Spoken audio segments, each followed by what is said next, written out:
கடவுள் எப்போதும் தன் பக்தர்களுக்காக காத்திருப்பார் என்று நாம் கேள்விப்பட்டிருப்போம். ஆனால் ஒரு இடத்தில் மட்டும் கடவுளே தன் பக்தர்களின் கண்ணில் படாமல் தப்பித்து அலைந்துள்ளார்.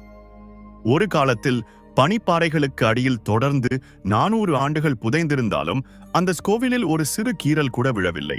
ஆனால் பழமையான சிவபுராணத்தில் எழுதப்பட்டுள்ள ஒரு பயங்கரமான உண்மை என்னவென்றால், எதிர்காலத்தில் இந்த கோவிலுக்கு செல்லும் பாதைகள் நிரந்தரமாக மூடப்பட்டுவிடும்.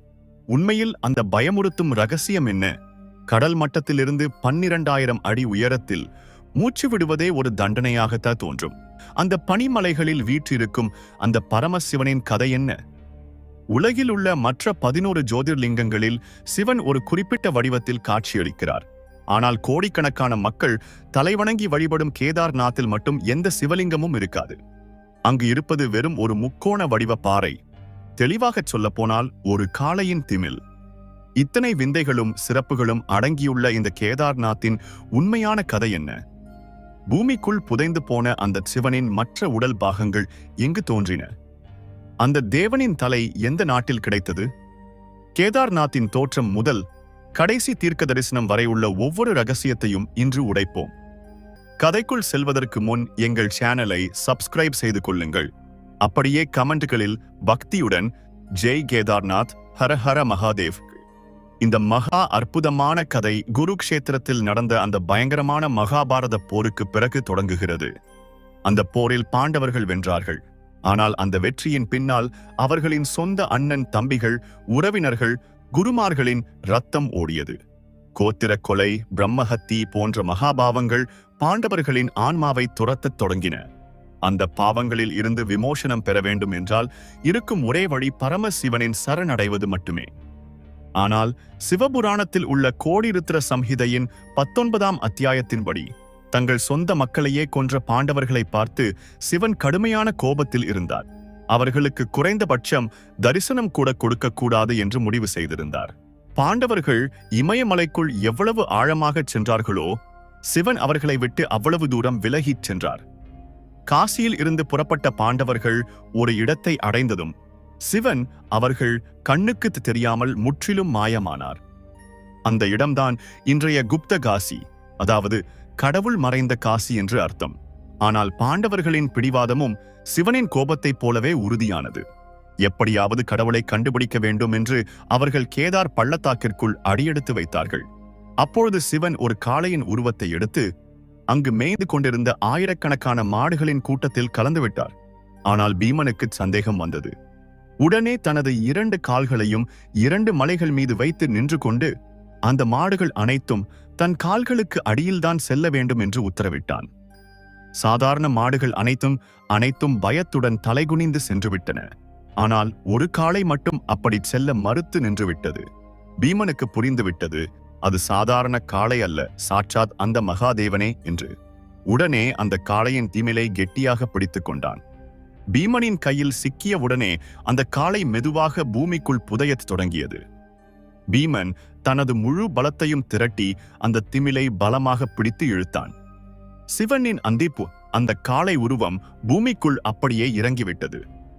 சரியாக அப்போதே ஒரு அற்புதம் நிகழ்ந்தது. சிவனின் காளை உருவம் 5 பாகங்களாக பிரிந்து இமயமலையின் 5 வெவ்வேறு சிகரங்களில் தோன்றியது. எந்த திமில் பீமனின் கையில் சிக்கியதோ அதுவே இன்றைய கேதார்நாத்தின் புனிதமான சிவலிங்கம். இந்த திமில் வடிவத்தில் உள்ள லிங்கத்தை வழிபடுவதாலேயே பாண்டவர்களுக்கு தங்கள் பாவங்களிலிருந்து விமோசனம் கிடைத்தது என்று புராணங்கள் கூறுகின்றன. அங்கிருந்துதான் அவர்கள் சொர்க்கத்திற்கான தங்களின் கடைசி பயணத்தை, அதாவது மகா பிரஸ்தானத்தை தொடங்கினார்கள்.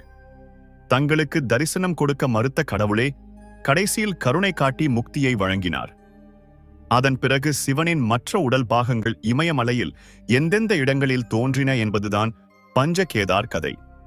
1800ஆம் காலத்திய பிரிட்டிஷ் ஆவணங்களில் கூட இந்த பஞ்சகேதார்களை பற்றிய குறிப்பு உள்ளது. ஆச்சரியமான விஷயம் என்னவென்றால், இன்றும் லட்சக்கணக்கான பக்தர்கள் இந்த 5 கோவில்களையும் ஒரு குறிப்பிட்ட வரிசையில்தான் தரிசிக்கிறார்கள். பிரிந்து போன அந்த தேவனின் உடல் பாகங்களை ஒரே இடத்தில் சேர்ப்பதாக எண்ணிக்கொண்டு. முதலாவது கேதார்நாத். இங்கு தேவனின் பின்பகுதி, அதாவது திமில் உள்ளது. இது பஞ்சகேதார்களின் இதயம் போன்றது. இரண்டாவது துங்கநாத். இங்கு சிவனின் கைகள் தோன்றின. 12,500 அடி உயரத்தில் உள்ள இந்த கோவில் உலகிலேயே மிக உயரமான இடத்தில் அமைந்துள்ள சிவன் கோவில். ராவணவதத்திற்கு பிறகு ஸ்ரீராமர் இங்கேயே தவம் செய்து பிராயச்சித்தம் தேடிக்கொண்டார் என்று தலபுராணம் கூறுகிறது. 3வது ருத்ரநாத். இங்கு சிவனின் முகத்தை வழிபடுகிறார்கள். அடர்ந்த காடுகள், மிக ஆபத்தான பாதைகள் வழியாக இங்கு செல்ல வேண்டும். 4வது மத்தியமகேஸ்வர். இங்கு சிவனின் தொப்புள் பகுதி தோன்றியது. இங்குள்ள விபூதிக்கு எவ்வளவு சக்தி இருக்கிறதென்றால் அதை இறந்த உடலுக்கு பூசினால் கூட அவர்களுக்கு மோட்சம் கிடைக்கும் என்பது அங்குள்ளவர்களின் நம்பிக்கை. 5வது கல்பேஸ்வர். இங்கு சிவனின் ஜடாமுடியை, கூந்தலை வழிபடுகிறார்கள். பஞ்சகேதார்களில் ஆண்டு முழுவதும் திறந்திருக்கும் ஒரே கோவில் இதுதான். ஆனால் இந்த 5 இடங்களில் தேவனின் தலைப்பகுதி எங்குள்ளது என்பது பல நூற்றாண்டுகளாக ஒரு மாபெரும் மர்மமாகவே தங்கிவிட்டது. தேவனின் முகம் ருத்ரநாத்தில் உள்ளது. ஆனால் உண்மையில் அந்த காளையின் தலை எங்கே விழுந்தது என்பதற்கு யாரிடமும் சரியான ஆதாரங்கள் இல்லை.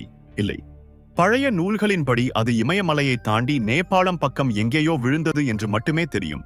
ஆனால் சரியான இடம் யாருக்கும் தெரியாது. கடைசியாக 2009 அந்த ரகசியம் விலகியது. நேபாளத்து தலைநகர் காட்மாண்டுவிலிருந்து வெறும் 20 கிலோமீட்டர் தொலைவில் பக்தபூர் அருகே உள்ள ஒரு பழமையான கோவிலான டோலேஸ்வர் மகாதேவ் ஆலயத்தை கேதார்நாத்தின் தலைமை அர்ச்சகரே நேரில் சென்று பார்வையிட்டு பல ஆண்டுகளாக தேடிக்கொண்டிருந்த அந்த தேவனின் தலைப்பகுதி இதுவே என்று அதிகாரப்பூர்வமாக அறிவித்தார். நேபாள மக்கள் பல 100 ஆண்டுகளாக அந்த கோவிலை ஒரு சாதாரண சிவன் கோவிலாகவே வழிபட்டு வருகின்றனர். ஆனால் அது கேதார்நாத்தில் உள்ள சிவனின் தலை என்பது யாருக்கும் தெரியாது. பல ஆண்டுகால ஆராய்ச்சிகள், நூல்களின் ஆய்வுக்கு பிறகு இந்த 2 கோவில்களுக்கும் உள்ள தொடர்பு உறுதிப்படுத்தப்பட்டது. அதாவது ஒரே கடவுளின் உடல் 2 வெவ்வேறு நாடுகளில் பூஜிக்கப்பட்டு வருகிறது. இந்தியாவில் அந்த கடவுளின் முண்டம் இருந்தால் நேபாளத்தில் அவரின் சிரம் உள்ளது. வரைபடத்தில் வரையப்பட்ட புவியியல் எல்லைகள் தெய்வ பக்திக்கு சிறிதும் தடையாக இருக்காது என்பதை இந்த சம்பவம் நிரூபிக்கிறது. அசல் இந்த கேதார்நாத் பூமிக்கு சிவன் ஏன் வந்தார் என்பதை தெரிவிக்கும் மற்றொரு அற்புதமான கதையும் புராணங்களில் உள்ளது. பாண்டவர்களின் காலத்திற்கு பல யுகங்களுக்கு முன்பு சாட்சாத் ஸ்ரீ மகாவிஷ்ணுவின் அவதாரங்களான நர நாராயணர்கள் இந்த பனிமலைகளில் கடுமையான தவம் செய்தனர். அவர்கள் மண்ணால் ஒரு சிவலிங்கத்தை உருவாக்கி இரவு பகலாக பூஜை செய்தனர். அவர்களின் அளவற்ற பக்தியைக் கண்டு மெச்சிய மகாசிவன் நேரில் தோன்றி ஏதேனும் வரம் கேட்கச் சொன்னார். அப்போது அவர்கள் தங்களுக்கு என்று எதுவும் கேட்கவில்லை. ஆனால் உலக நன்மைக்காக சிவனை அங்கேயே ஜோதிர்லிங்க வடிவத்தில் நிரந்தரமாக தங்கிவிடும்படி வேண்டிக் கொண்டார்கள். அதற்கு சிவன் ததாஸ்து என்றார். அப்படி அந்த கடவுள் அந்த மலைகளுக்கு நடுவே நிரந்தரமாக தங்கிவிட்டார். சிவபுராணம் இன்னொரு மிகச்சிறந்த விஷயத்தையும் கூறுகிறது. இந்த கடினமான கேதார்நாத் பயணத்தில் யாராவது உயிரை விட்டால் அவர்களுக்கு நேரடியாக மோட்சம் கிடைக்குமாம்.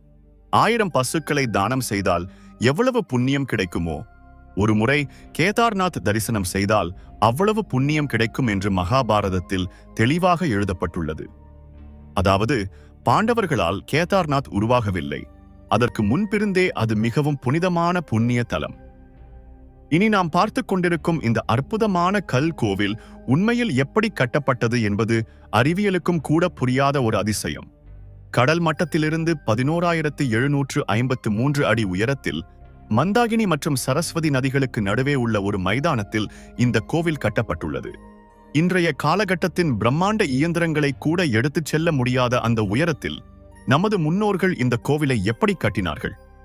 இது குறித்து மெட்ராஸ் ஐஐடி விஞ்ஞானிகள் செய்த ஒரு ஆய்வில் மலைக்க வைக்கும் உண்மைகள் வெளிவந்தன. இந்த கோவில் கட்டுமானத்தில் சிமெண்டோ, சுண்ணாம்போ அல்லது வேறு எந்த பொருளோ பயன்படுத்தப்படவில்லை.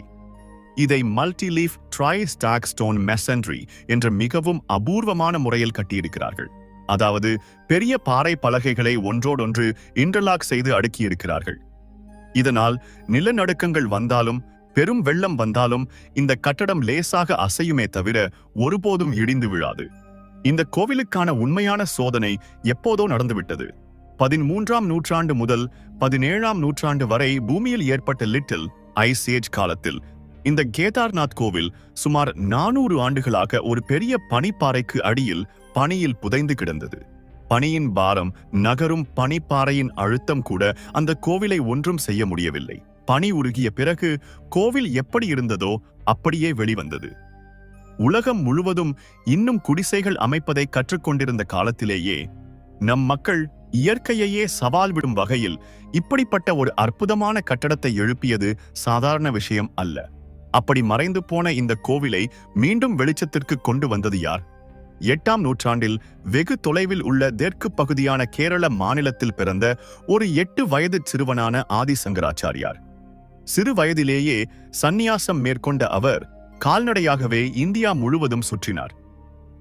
சனாதன தர்மத்தை ஒரே குடையின் கீழ் கொண்டு வர நாட்டின் நாலாபுரமும் 4 தாம்களை, வடக்கே பத்ரிநாத், தெற்கே ராமேஸ்வரம், மேற்கே துவாரகை, கிழக்கே பூரி ஜெகந்நாத் நிறுவினார். நடுவில் இந்த கேதார்நாத் கோவிலை புனரமைத்தார். வெறும் 32 வயதிலேயே அவர் கேதார்நாத் கோவிலுக்கு பின்னாலேயே சமாதியானார். இங்கு கவனிக்க வேண்டிய ஒரு ஆச்சரியமான விஷயம் உள்ளது. இமயமலையில் உள்ள இந்த தேவனுக்கு பூஜை செய்யும் தலைமை அர்ச்சகரை ராவல் என்று அழைப்பார்கள். 1810ஆம் ஆண்டு பிரிட்டிஷ் கெசட்டியர் படி இந்த ராவல் கண்டிப்பாக கேரளாவைச் சேர்ந்த நம்பூதிரி பிராமணராகத்தான் இருக்க வேண்டும். 2000 கிலோமீட்டர் தொலைவில் இருந்து வந்தவர்கள் பூஜை செய்தால்தான் அந்த கடவுளுக்கு திருப்தி என்பது பக்தர்களின் நம்பிக்கை. ஆனால் இந்த ராவல் நேரடியாக பூஜை செய்வதில்லை. அவர் கீழே உள்ள உகிமத்தில் இருந்து கொண்டு தனது சீடர்களைக் கொண்டு பூஜை செய்விப்பார். வெறும் பக்தி மட்டுமல்ல, இந்த கோவிலைச் சுற்றி அப்பொழுதே ஒரு பெரிய பொருளாதார அமைப்பே நடந்து கொண்டிருந்தது. ஒரு ஆண்டிற்கு 9000 ரூபாய் நன்கொடைகள் வந்ததாக ஆவணங்கள் கூறுகின்றன. அந்த காலத்தில் அது மிக பெரிய தொகை. இந்த வருமானம் மற்றும் ஆதிக்கத்திற்காக கேரள பிராமணர்களுக்கும் தக்கான பகுதியைச் சேர்ந்த ஜங்கம் கோஷாயிகளுக்கும் இடையே பெரிய விவாதமே நடந்தது. அது சிறுக பெருமழையாக மாறி 1896இல் நீதிமன்ற படிகளை ஏறியது. இறுதியில் நீதிமன்றம் கோவிலின் பொறுப்பை தெஹ்ரி கர்வால் அரசர்களிடம் ஒப்படைத்தது. இவ்வளவு கஷ்டமான இந்த பயணத்தில் கடவுளுக்கு காணிக்கைகள் செலுத்தியவர்களை விட பக்தர்களின் பசியை தீர்த்தவர்களே உண்மையான கடவுள்கள். அந்த பனிமலைகளில் சந்தைகள் இருக்காது, பயிர்கள் வளராது. அப்படியானால் அவ்வளவு தூரம் நடந்து வரும் லட்சக்கணக்கான பக்தர்களுக்கு வயிறார உணவளித்தது யார்? 1813இல் நேபாள மன்னர் ஸ்ரீநகர் கர்வால் அரசர்கள் இங்கு பக்தர்களின் இலவச உணவுக்காக சதாவ்ரத் சில கிராமங்களையே எழுதி கொடுத்தார்கள். குவாலியர், காஷ்மீர் அரசர்கள் தங்கும் விடுதிகளை கட்டி கொடுத்தார்கள். இவை அனைத்திற்கும் மேலாக காளி கம்லி சாதுக்கள் பக்தர்களுக்காக பல அன்னதான சத்திரங்களை அமைத்தார்கள். முதியவர்களையும் நடக்க முடியாதவர்களையும் முதுகில் சுமந்து கோவிலுக்கு சேர்க்கும் உள்ளூர் வாசிகளின் உழைப்பு விலை மதிக்க முடியாதது.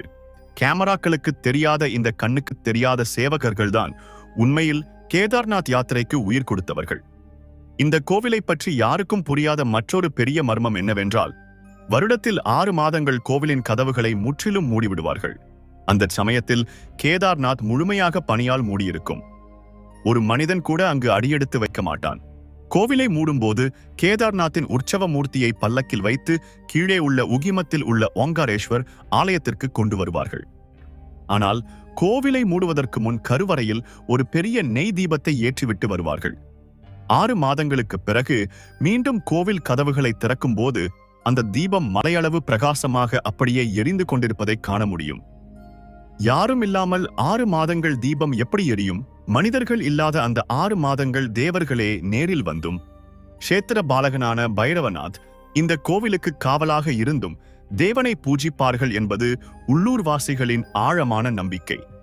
அதனால்தான் கேதார்நாத் செல்லும் பக்தர்கள் பைரவநாத்தை தரிசிக்காவிட்டால் அவர்களின் யாத்திரை முழுமையடையாது என்று நம்புகிறார்கள். இயற்கை எப்போது எப்படி செயல்படும் என்பதை யாரும் கணிக்க முடியாது என்பதற்கு கேதார்நாத் ஒரு வாழும் சாட்சி. 15 ஜூன் 2013இல் பெய்த பேய் மழையால் கோவிலுக்கு மேற்புறம் உள்ள சோராபரி ஏரியின் கரைகள் உடைந்தன. 17 ஜூன் காலை காலுக்கு குறைந்த 7 மணி அளவில் மலைகளின் மேலிருந்து சேறு, பாறைகள், நீர் என ஒரு பிரளயமே பாய்ந்து வந்தது. பார்த்து கொண்டிருக்கும் போதே கேதார்புரி முழுவதும் தடயமே இல்லாமல் அடித்துச் செல்லப்பட்டது. ஆயிரக்கணக்கான மக்கள் உயிரிழந்தார்கள். எல்லாம் முடிந்துவிட்டது என்று நினைத்த வேளையில் வெள்ளப்பெருக்கில் மேலிருந்து அடித்து வரப்பட்ட ஒரு பெரிய பாறை, சுமார் 1000 டன் எடையுள்ள அந்த பாறை சரியாக கோவிலின் பின்பகுதியில் வந்து நின்றது. அந்த பாறையில் மோதிய வெள்ள நீர் 2 கிளைகளாக பிரிந்து கோவிலுக்கு இருபுறமும் சென்றுவிட்டது. அந்த பிரளயத்தில் ஊருக்கு ஊரே துடை தெரியப்பட்டது. ஆனால் கேதார்நாத் கோவிலுக்கு மட்டும் சிறு கீறல் கூட விழவில்லை. இன்று அந்த பாறையை பீமஸ்லா என்று அழைக்கிறார்கள். அறிவியல் இதனை ஒரு தற்செயலான நிகழ்வு என்று ஒதுக்கிவிடலாம். ஆனால் பக்தர்கள் மட்டும் அன்று நர நாராயணர்களுக்கு சிவன் கொடுத்த வாக்கு ததாஸ்து என்பதற்கு இதுவே சாட்சி என்று நம்புகிறார்கள். இயற்கையின் முன் மனிதனின் அகங்காரம் எவ்வளவு பயனற்றது என்பதை இந்த சம்பவம் நிரூபித்தது. இருந்தாலும் சரி, அடுத்த ஆண்டே பக்தர்கள் மீண்டும் இந்த கஷ்டமான பாதையில் சிவனின் தரிசனத்திற்காக வரிசையில் நின்றார்கள்.